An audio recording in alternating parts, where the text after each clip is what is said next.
I'm Cynthia Breazeal. I'm the director of the MIT RAISE initiative.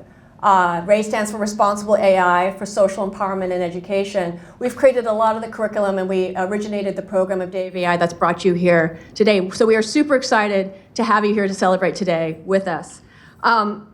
This is the perfect venue for this event. The Museum of Fine Arts, of course, is a fabulous place of art. I've walked the gallery and saw the work that you have done. It is incredible. I am so excited for the gallery walk where you can really talk about what you've done yourselves. We've gathered here to explore and share ideas, enjoy your works, and listen to your ideas and your experiences in working with AI and what you've been able to express in your artworks, and really explore this intersection of AI, the arts, and creativity.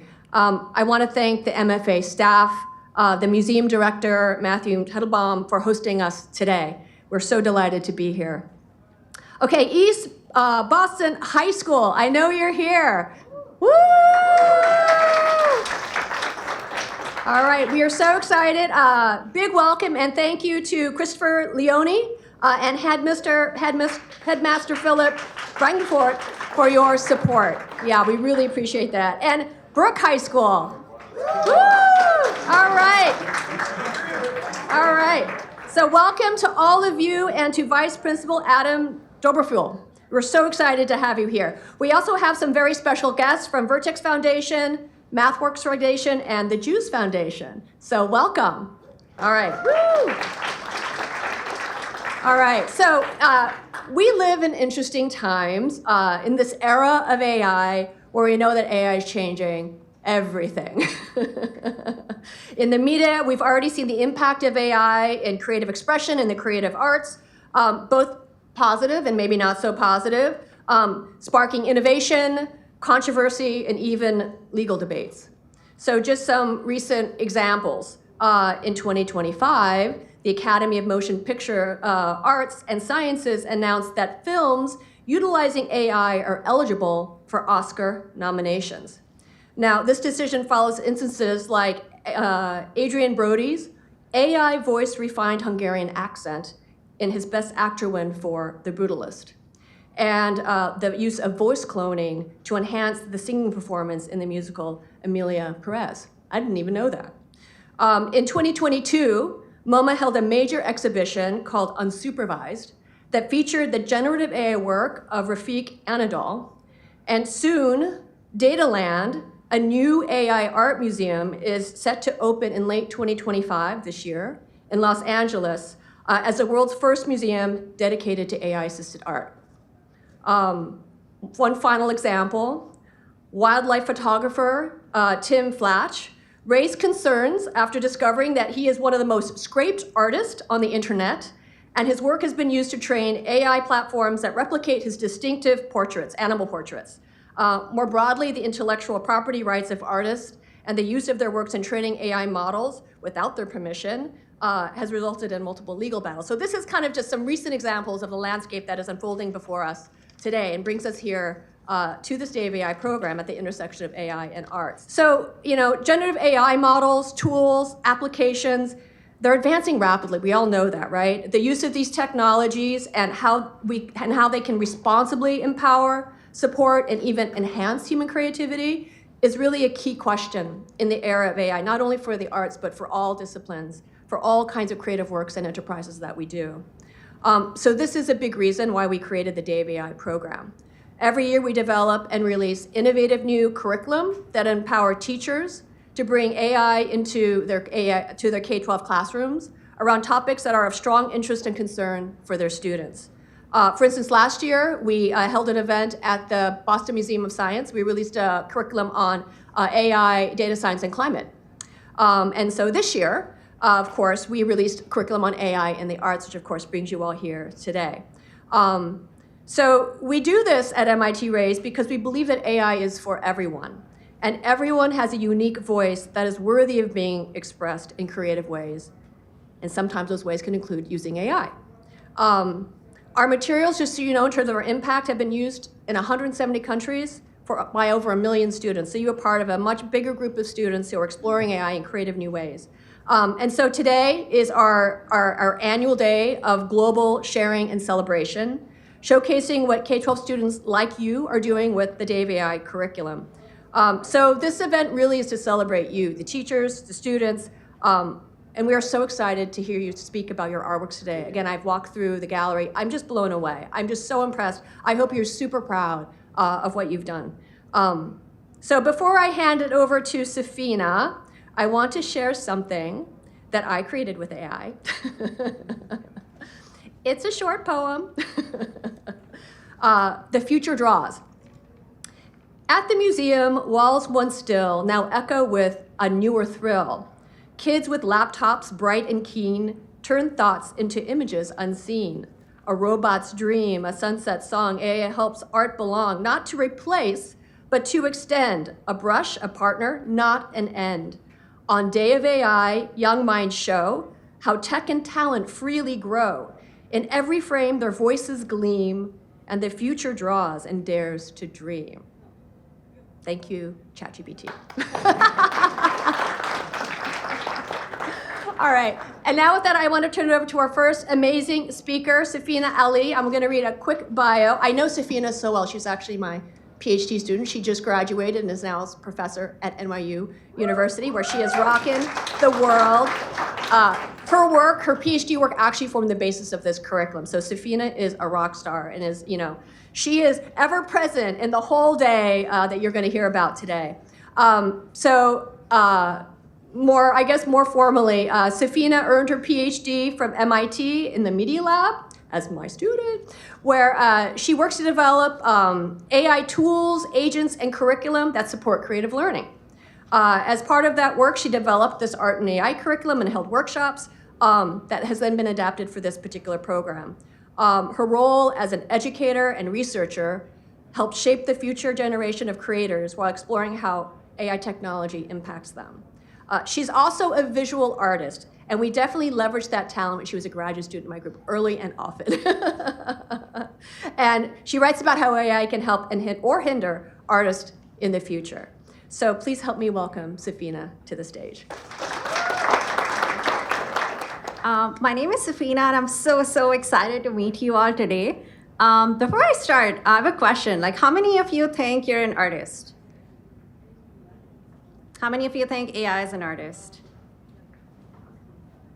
How many of you think AI is creative? And let's hear some feelings. How are you feeling about AI right now? Scared? Okay. Depressed? Impressed? Impressed. Okay. Yeah, just shout out words. Excited?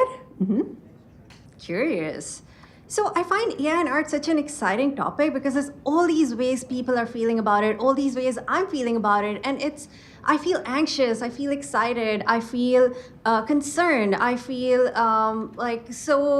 coming in with bright eyes of all the different things that we can make.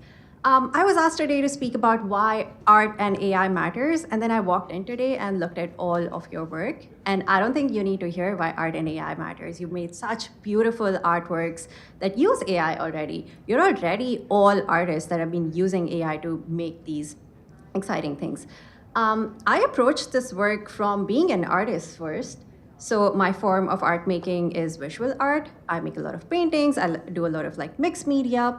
But another thing that I'm very excited in visual art is using weird things to make art. So I sometimes use plants to make art. I made this chair out of eggshells to make an egg chair. And this is a thing that always made art so fun, is that you can take things and put them together in interesting ways that kind of tell a story. When AI art came into being, when you could put technology into artwork, one of the things I was very eager on doing was putting my own artwork in there and seeing what I could create with them. So this is what AI art got me to doing. And I could create all these beautiful animations, be part of these visual projects where I could make fun stuff, such as I was part of the Boston Portrait Project, where people came in and they described their rich stories, their narratives, and created these beautiful portraits. And these were, by the way, created by all people who had background in photography. And it shows, right? They know how to look at lighting, they know how to look at visuals, they know how to look at textures of an artwork. I was really excited to make things that we don't see a lot of, like an octopus playing a guitar. Wasn't it amazing that we could just now visualize all these things that don't really exist? And this took me down this rabbit hole of creating visuals that I would like to see more of that don't really exist, or just being curious about what would that look like? Like what would it look like for a polar bear to look at an art exhibit of the ice melting? What would it look like for a mother nursing a child in a space station? Why don't we see more of that? What would it look like if a concrete jungle of a city turns green? What if the animals move back in? What would it look like for grandma to be programming quantum computers from her home? All these visuals that I always imagined, that I always wanted to see out in the world, that now I could put in visuals. As someone who likes to do a lot of visual thinking, this was a really exciting time. And then came video models. And this is from Sora, which is a video generation model, where you can create these highly realistic, super weird videos and use them for entertainment. Speaking of art, today we're in a very exciting space. We're in the Museum of Fine Arts. Who's been here before? Wow, almost everyone. There are a lot of really, really beautiful artworks out here. There's beautiful paintings, there's music, there's sculptures. Highly recommend, if you have time after this, to check out all the artwork that's in this museum. It's impossible to do it in one day. When I first started visiting this museum, it was as a viewer, and then I started working with educators who are actually teaching here at the museum, one of who's here today. And we were excited about using AI in interesting ways in museums, such as what if kids walk up and can have conversations with paintings? They can ask paintings about what's going on in there. They can get some answers in there. There's a really exciting artwork here. Has anyone seen this artwork in this museum before? Okay, so I see a few hands. So this one's actually by this artist, Edgar Degas. And the man in the back over there, that's his dad. And his dad instilled this love of music in him. And you see him making a lot of portraits that involve some or the other kind of music. Here he's portraying a Spanish musician who's in here. And there's all these rich stories that were behind artworks that I was totally missing when I did not know the context. And I would just walk by a painting. I didn't know that there was this whole story about family. There was a story about music. There was a story about European cultures in here. And I thought, what if I could hear this music? And one of the projects I worked on was also paintings that involved some musical elements. How can we actually put AI-generated music in those? Similarly, another portrait that I find very exciting is this one. Has anyone seen this portrait before? Okay, I see a few hands. So this is by Frida Kahlo. It was called The Two Fridas. As you can see, the two Fridas are so different. Anyone have an idea of what is being portrayed over here? So conflicting times, conflicting personalities, your heart is somewhere, they're connected. What Frida's trying to show here is stories of her lives in two very different times, in a very happy, healthy time, and in a time where she was not as happy.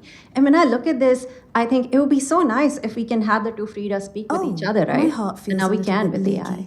like a juice box with a tiny hole. It's a bit drippy, but I'm trying to sew it up. It's delicate work. My heart feels strong like a drum, but it's also a little bit tangled up with yours. It makes me a little worried about you. Are you okay? It's a little ouchy, but I'm tough. And you're holding my hand, so that helps a lot. Always. We are connected after all. Even if our hearts feel different right now, we'll get through this together. So now that's probably not what Frida sounded like. But it was so interesting for me that we can't just use AI to create and generate new media, but also interact with artwork in such interesting new ways. There were projects about AI, not my own, that were also really exciting me, such as this one, where you could put AI-generated art in different geometric shapes. And when I saw algorithms like this come out, it truly shifted the way I thought about AI as a creator, because this is not something we see often in human-generated art. So from here, AI started to have its own language, its own style of visual representation, and we were able to do things that we weren't able to do with human-created art. So it kind of started this whole new movement of a new language of art making. People started using it in practical purposes, such as architectural design. So this is a project called Goddism AI. Gaudi is a style of architecture where people started using visuals of Goddism art style and creating building concepts. And now Goddism AI projects are being developed into actual buildings. And there was a lot going on, a lot that you've learned about in your course, such as you could co-dance with AI, you could create sketches, you could create music, you could have robots that could create art, you could create animations. Even as there were all these exciting projects, there were some things that were very concerning coming about AI.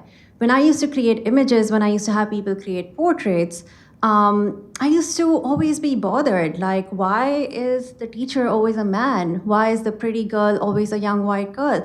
Why are the hungry children always brown and South Asian? And these things bothered me. The algorithmic bias really bothered me. Besides that, AI was also hurting my communities. There were artists whose data sets were being taken, that our AI-generated art was being trained about. Our law was behind, our rules were behind, copyright was not being understood. Artist communities were being hurt a lot. And that presented an urgent need to build responsible AI for artists and with artists. So as a technologist, as an artist, I believe that we now need to have artists at the table. They need to be included in making this technology more responsible, or stopping it when it needs to be stopped. And for future artists, so y'all, future artists to learn about AI and art making. Regardless of where they stood, we had lawsuits by artists against AI, and then we had a lot of artists embracing AI to make unique artworks. Both of these were possible because of artists who had the knowledge to speak about AI and artwork, who knew how the AI was trained, who knew how their data sets could be used. So this made me to develop the AI and art curriculum last year. It was developed with art teachers. It used ways of teaching art, not ways of teaching AI. I worked with teachers. There were a lot of teacher training sessions, and these teachers worked then with their students. These involved lessons around making with AI, reflective inquiry of artwork using AI. Students learned about AI knowledge, and they also thought of many ways of artist agencies and justice, such as they came up with policy ideas around how AI art should be regulated. It was a multi-stage process where I started with teachers, I designed the curriculum with teachers, then implemented it with students, and then the teachers implemented it with their students. One of the teachers I worked with is in the room here. Ben, say hi. That we're gonna be hearing a lot from in a later session. And when I did all of this process, I also learned a lot from teachers. Everything that I learned from teachers went back into redesigning this curriculum.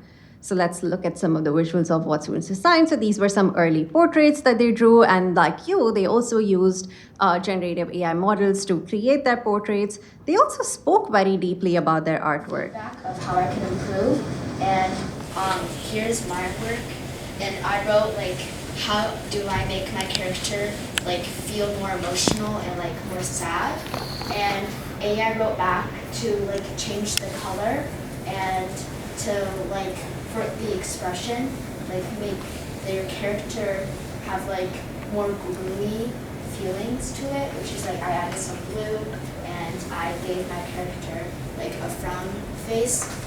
And this was really interesting that the student is talking about how she used AI to get some feedback on her artwork and evolve that artwork to add those emotions in her art. We also saw examples of students creating characters and character design completely with an art process. They used to draw characters, get feedback from AI, generate characters. They made presentations on their character AI, what are different prompts that they use, how did they learn about AI through the process, and made all these beautiful painted characters, 3D characters, digital characters, and spoke in an art show about their work. But they too, these are super young kids, middle school kids too, could see some of the concerns that came about with these AI models. So let's hear from this student. It literally showed, Sorry, the caption. this is what it showed. Okay. I don't think that's what geese from Asia look like. Geese from Asia look like regular geese.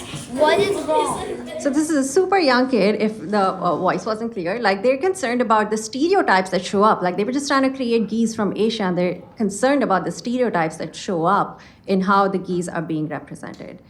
I leave you with a thought that one of the middle schoolers had in the curriculum that we were doing. They said AI is just a tool. Tools come and go, but the stories are yours to tell. The stories behind these artworks are yours to tell, and the stories, they stay. So AI is a medium today. There'll be other mediums tomorrow, but the stories that you're telling through those artworks are super important. That's all. Thank you. And my next thing is introducing a person who needs no introduction that you all know. Dr. Randi Williams is a researcher, a scientist, an educator who, she's like nodding all of this stuff. I'm extemporating this. And a really good friend who taught me a lot about AI and learning. She's taught me a lot about life. She's taught me a lot about teaching and taught me a lot about research and how to do science. Randi worked with you all for this curriculum, and she excellently taught so many concepts in art and AI. Randi never ceases to amaze us. And next up is by Randi Williams. First, shout out to Matthew Gonzalez for this awesome title. So the exhibit that you all are going to be able to enjoy during lunch, we're calling Me, Myself, and AI. My name is Dr. Randi Williams, as Safinah said. I am Research and Outreach Lead at Day of AI, where, as Cynthia said, we believe that AI is for everyone. However, that only happens if we make it so. Day of AI is a not-for-profit organization which is dedicated to the mission of bringing AI curriculum to students and teachers all over the world, and in this case, to East Boston High, to Burke High, and we also had a number of students from Cambridge Public Schools join us at the Transforming AI Summit that was hosted by Michael and Donna Dawson. Oh, I told you I was gonna give you a shout out, so don't be surprised, say hello. Wonderful members of our community who are also committed to working with students. This morning, I'm going to share a little bit about the AI and the creative arts curriculum, at least the abridged version that I got to do with students, and why this topic began resonating with me, because I did not consider myself an artist before I met Safinah. I was a little bit nervous about my drawing skills, but through her, I realized that being an engineer, you can't be an amazing engineer unless you have more perspectives in mind. And then I'll pass the mic to some of the students to share a bit about that work. So the AI and Creative Arts curriculum, which is one of the many free curriculum available at dayofai.org, is an opportunity for teachers to explore how generative AI works and what AI's role is in the creative arts. Now, I first learned about the topic of generative AI and generative AI images from none other than the very talented Professor Safinah Ali. We were both PhD students with the very incredible Professor Cynthia Breazeal. But as you all know, Safinah is both a talented computer scientist as well as an artist, and so true to form, her first AI lesson involved a creative challenge, which you all will be familiar with. It was to create an AI self-portrait. So when I started out, I wanted to, start simple. So I said, okay, generate an image of someone who's African American, and then I wanted to try and be creative. I was really into like string art and line art, so I said, add some bright colors and string art and line art. And although these are quite lovely images of African American women, none of them particularly resembled me. So I tried to be more descriptive in my prompts. I said, a Black American woman, and one with the afro, or I guess a puff in this case, one from the United States. And it seemed like no matter what I tried, it still couldn't quite get me. So a known limitation of AI image generators is that they tend to produce stereotypical representations of people and their cultures. For example, you can see some emerging stereotypes here about Black women and the way they style their hair and what their facial features look like. And I was also impressed to see this top right image where you can kind of see like African textiles and patterns coming out. And all I said was line art, and still it would give me all of this. In 2023, Bloomberg did a study of one text-to-image generator. It was called Stable Diffusion. And the headline, as you can see, was that there seemed to be big issues with these tools. So for example, if you put in a prompt like fast food worker or social worker, more often than not, you would get an image of individuals with darker skin tones. If you ask for a doctor, although today about 39% of doctors are women, it would only show doctors around 7% of the time. And so all to say that these tools are visions of the future, but they also seem to want to take us back to the past. At one point, I tried to say, okay, generate a portrait of a woman from the United States with slave ancestry. I was trying to get it to more match my features, and I got this. And while the technologist in me understands why you might want to put safeguards around some of the words that I put in the prompt, the rest of me felt a little bit erased. I felt like maybe these tools can't represent me. And so at this point, I knew that I needed to think outside the box and get creative. And I started thinking about one of my favorite artists. Her name is Bisa Butler, and she creates these gorgeous, larger-than-life quilts, actually. So this is a picture of a quilt, but you can imagine it being soft. And one hallmark of her art style is that rather than doing skin tones and just shades of black or brown, she uses these marvelous, fantastical colors, which for me felt even more realistic because depending on the lighting or what I'm wearing or how I'm feeling that day, I do feel like blackness is not very static. It's actually quite dynamic.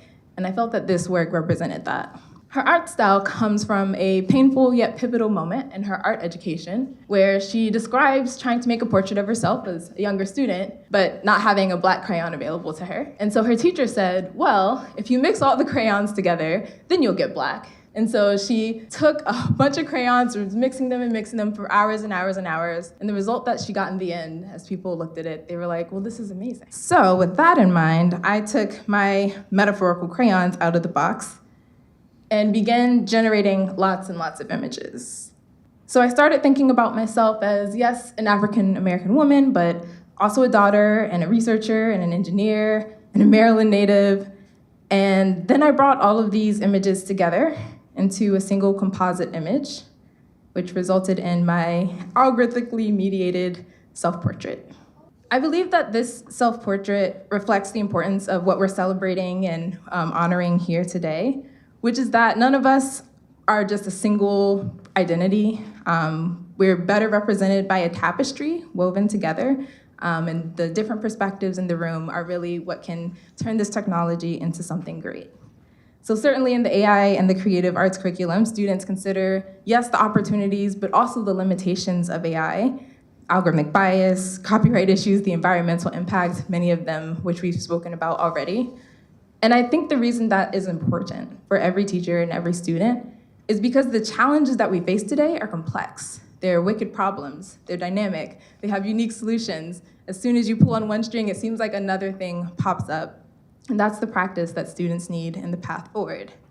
Because at the end of the day, to create things that are wonderful and beautiful, it's gonna require all of us, the full universe of what we hold inside of us, our engineering minds for sure, but also our artistic eyes and a writer's voice. And so through this work, we begin to carve out that space. So with that, I'm going to have our students come up, grab your favorite seat and take a mic. All right, Damaris, go ahead and introduce yourself. I'm Damaris. Hello, everybody. I am a junior from East Boston High School, and the title I chose for my artwork is Why AI?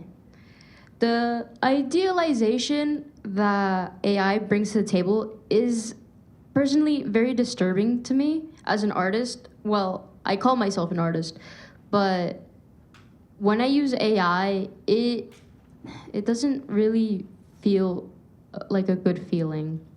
It creates like a pit in my stomach that I can't quite explain.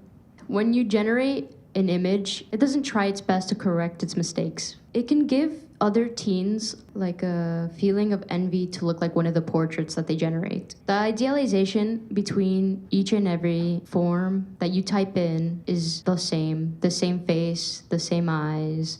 I will always look forward to traditional artists and supporting them. However, the widespread use of AI and how pronounced it has become is slowly starting to damage the minds of artists these days.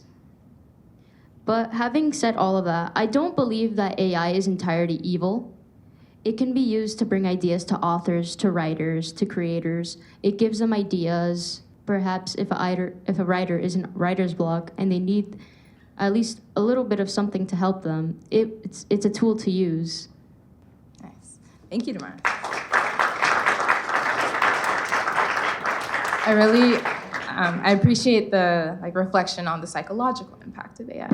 My name is Kaiki Dos Santos. I'm a junior from East Boston High School. I decided to call my work Muse in the Machine. Creating a self-portrait was quite difficult for me. My hair appeared in many different shapes and sizes. However, it was fun exploring the different options, and explaining myself to a computer was interesting. What really stood out to me was how cool that AI can interpret my words and create something that looks similar to me. Thank you.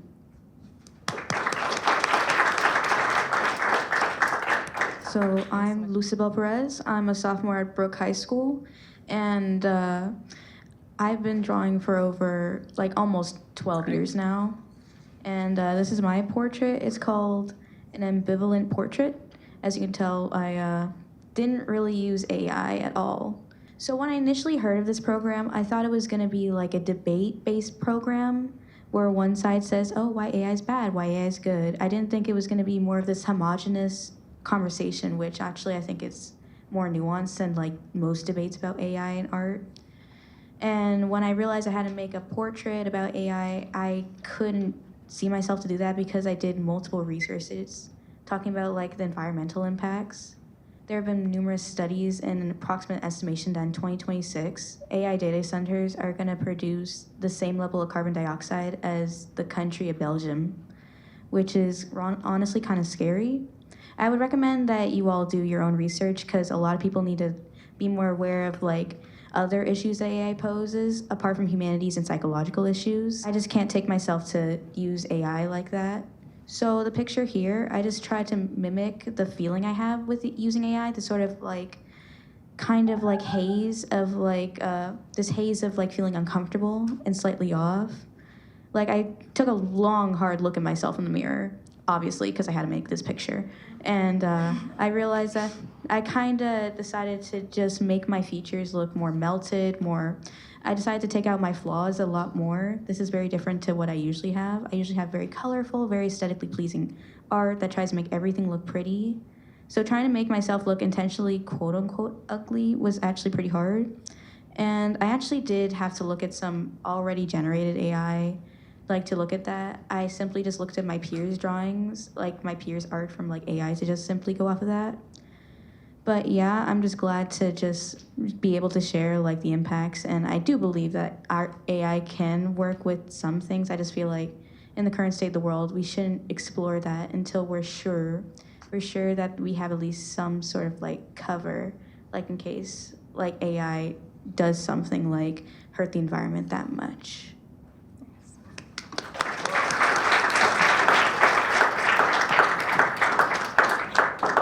Thank you all so much for your reflections on it. Wait, don't move yet. I got a question for you.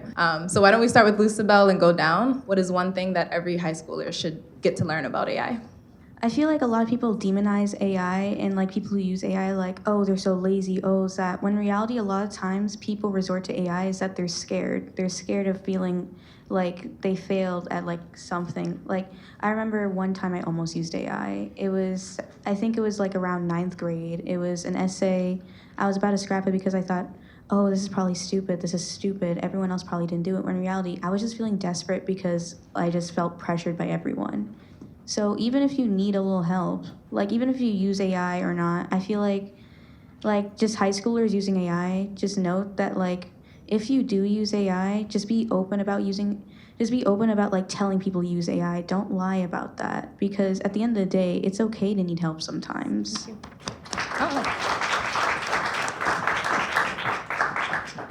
What I think high schoolers should know about AI is that it's not a creative thing. It's it's multiple ideas from the internet that they get and put together. It's not something that it creates on its own. And people think it might be creative because they've never seen it before themselves, but really not. Thank you. In many cases, I see that high schoolers, especially teens, rely on AI consistently. And even in fact, if you were to take AI away from students and put them in the room and give them an assignment to do, whether it be writing, whether it be math, at least half of them might not even complete it because we are so reliant on the usage of AI these days that we can't even think for ourselves, I feel like.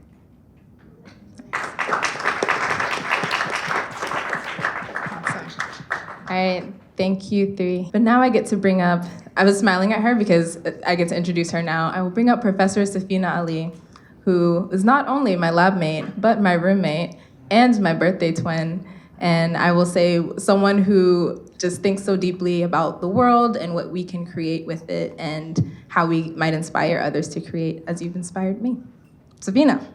Okay, our next session is with an art teacher. So I'm gonna invite Ven on stage over here. And let me just sit there. Wen Yu is a brilliant artist and educator and a researcher based in Boston. Wen inspires a load of really young students in Boston to think creatively about stories behind their artwork, to express them through artistic media, and to tell their unique stories. Recently, Wen led a bunch of young students to create and publish their own books and to host an entire art show by themselves. I created the art and AI curriculum with a lot of talented art teachers. One of them was Wen. Wen often brings the technologist in me back to thinking from an art lens, into prioritizing art and creative thought and thinking about all these implications of making art with AI. Wen has also taught AI in her own art classrooms, and she's engaged with AI as an artist. So today we'll be discussing Wen's experience in teaching with AI, as well as how she feels about AI as an artist. I'm gonna move there. Thank you, Safinah. I met Safinah actually through Randi, because I was joining Randi's workshop 2 years ago when Randi sent me a Jibo. And that's the first time I saw a robot in my house. And I was like, hey, Randi, do you know anybody who is, working on like art with AI in your lab? And that's how I get Safinah. And since then, we've been make a really good friendship and started to work together on fun projects. Awesome. Thank you so much for being here, Wen. So I have a few questions for you that I told you about. So the first one that I had is, I want to learn a little bit about how are you using AI in your art classrooms? So I work with lots of K-12 students from like 5 years old to high school students. So because we do like a enrichment program, so we can do lots of experiment stuffs. That's why when we know about like AI came, then we try to utilize AI in the classroom. So recently we are doing a book publishing project for stories because we really like how to have the storytelling part in our classes. Also, I brought some postcards. You can see, I only brought 5, but I'm gonna share these. Here you go, I'm gonna give 3. So those characters on the postcards, actually they're created by students, but lots of these characters are actually inspired by AI. So we utilize AI to help students with their plot, because when they're making story, they have to feel like, how can I create a good story? How can I have different plots? So that's when AI came to help. And also for the character design, because the students have tons of questions.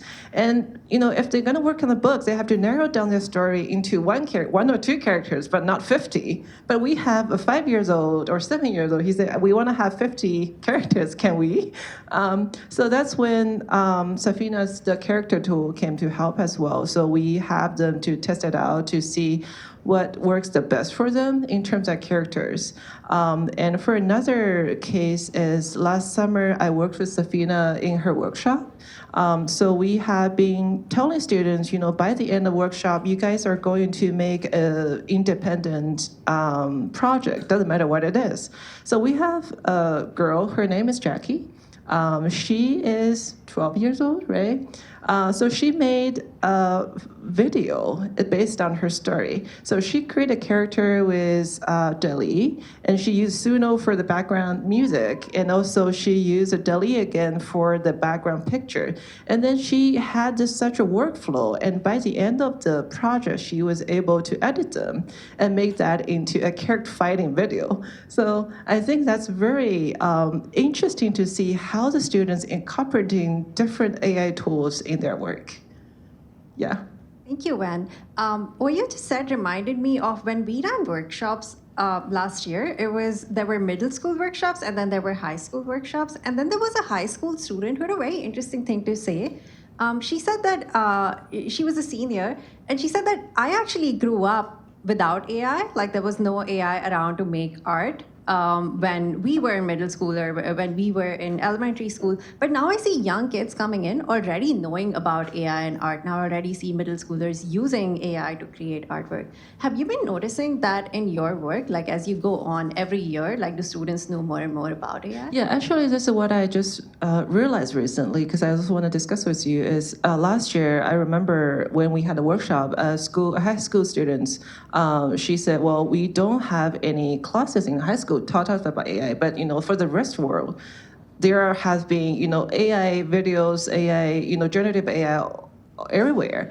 But this year, I realized that a lot of students, they are more comfortable with using AI and get to know AI. They just feel like, well, this is the tool they are using right now. And that's, they can use markers, they can use crayons, also they can use AI in their work. So you see like the comfort with AI growing over. Yeah, they're getting, this, like, they're really familiar with this concept right now. Awesome. I'm also curious, like, do you see art learning itself changing with time? Like, do you think students today versus, say, 5 years from now need to know very different things about art? Or do you think that some things will stay constant? I think it's a yes and no question. I said yes because I feel like AI learning is it's more accessible for students. It's because we're context-based because we have, we can take AI in the museum and have the AI to talk about these artworks. Also, it's become more personalized. So, think about the scenario when, like, I'm engaging with my students. They always ask me, should I draw this? Should I draw that line? Should I color this? And how can I build this sculpture with like 5 different material? So that's when AI can come to help if a teacher is not there. So AI can give them really like timely answer. That's what a single art teacher cannot provide. And also, I feel like, because I have the background trained as a like fine art, like long time ago. So one of my students, she's really into comic art. So I don't feel like I can do as well as my friend Ben. He does. Ben's a really good artist. You can see he's working in Trader Joe on Boston Street. So I think AI can provide a very diverse knowledge to students based on their interest and their background. That's why I think it's a yes. But what I said no is I feel like the nature of art education will not change, especially when we're speaking about nurturing creativity, like getting their personal voices and develop aesthetic literacy. Those will remain the same, and I don't think these shouldn't be changed. Yeah. Those are core skills that would keep going regardless. Yeah, we just use AI as a tool to help develop these skills. So we've spoken a lot about like cool, positive applications of AI. I wonder, as an educator, are there things that you're concerned about by bringing AI to your classrooms? I'm optimistic, first of all.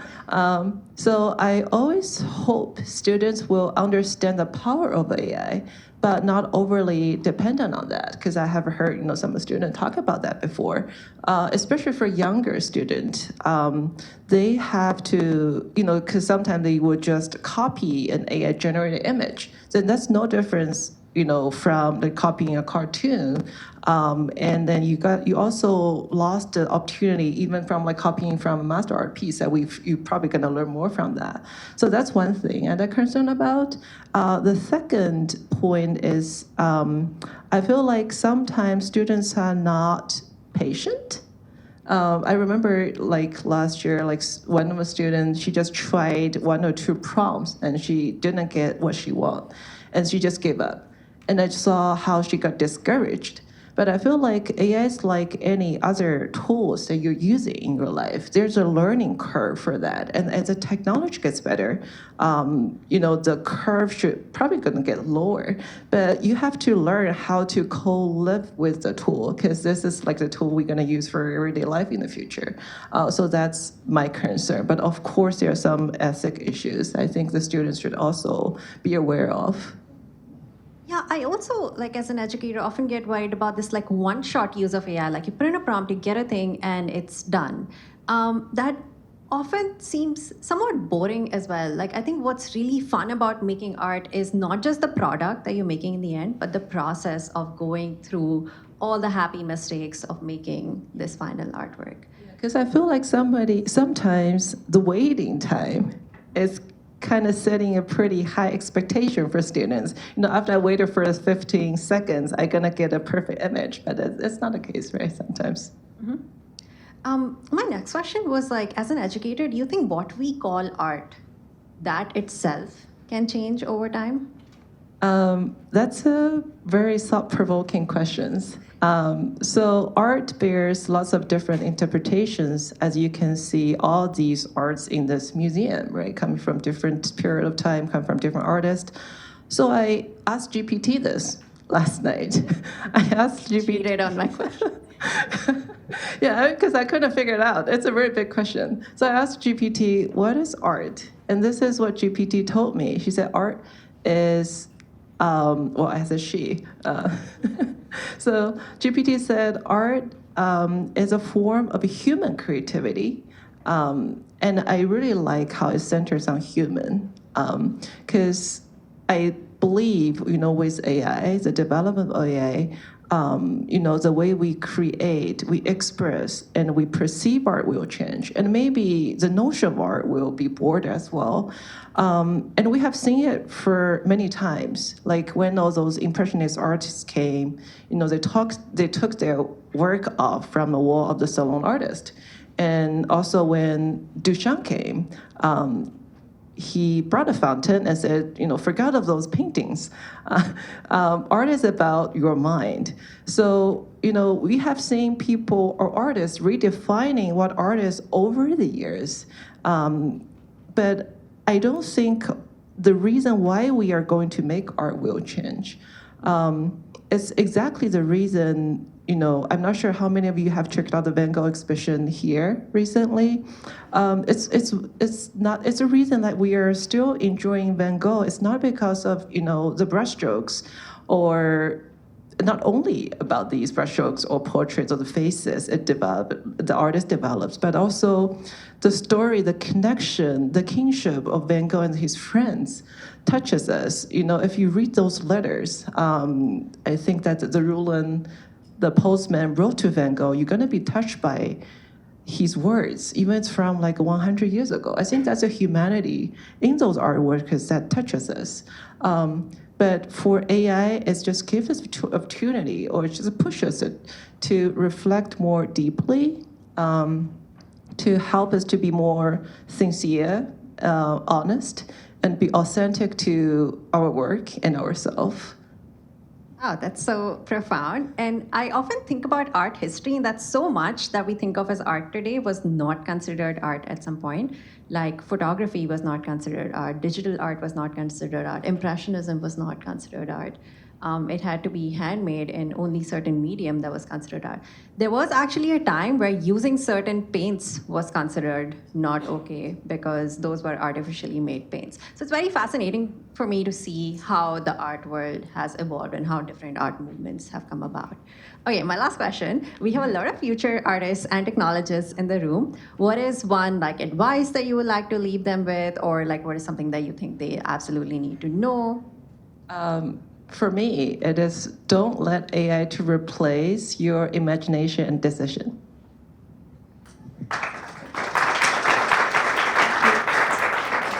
And you guys can keep the postcard.